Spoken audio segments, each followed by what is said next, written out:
idea of annexing Greenland makes no sense.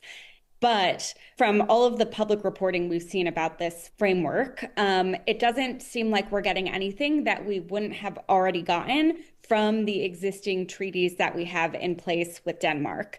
And so all of this saber rattling, all of this lack of trust with our allies. When I was there, I heard from Greenlandic families who told me that their kids couldn't sleep.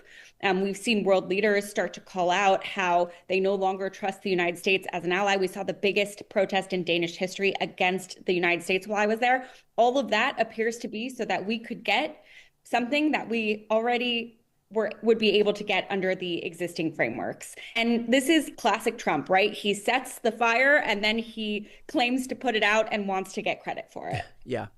So what was the reaction like from the folks in Denmark? And to what extent do you think that this has permanently injured our alliances, with folks who we rely on to do trade deals and protect us? And, look, when in the aftermath of 9/11, the Danes, for example, were one of the countries that lost the highest proportion of their citizens responding to what happened on 9/11. So these are not people that haven't offered some goodwill or some security to the United States in return for what we give them.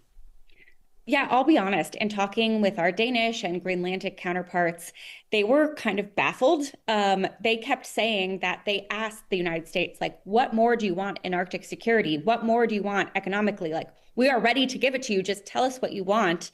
And the administration never gave them anything. And, as I mentioned, the biggest protest in Danish history was while we were there.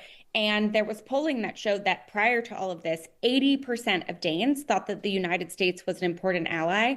Now only single digits level of Danish people think that we are an important ally. Yeah. And I know anecdotally that that's true across all of Europe. And I think that the damage to our relationships, the damage to our transatlantic relationship, right, to NATO, to these countries believing that if they get attacked, we will come to their rescue.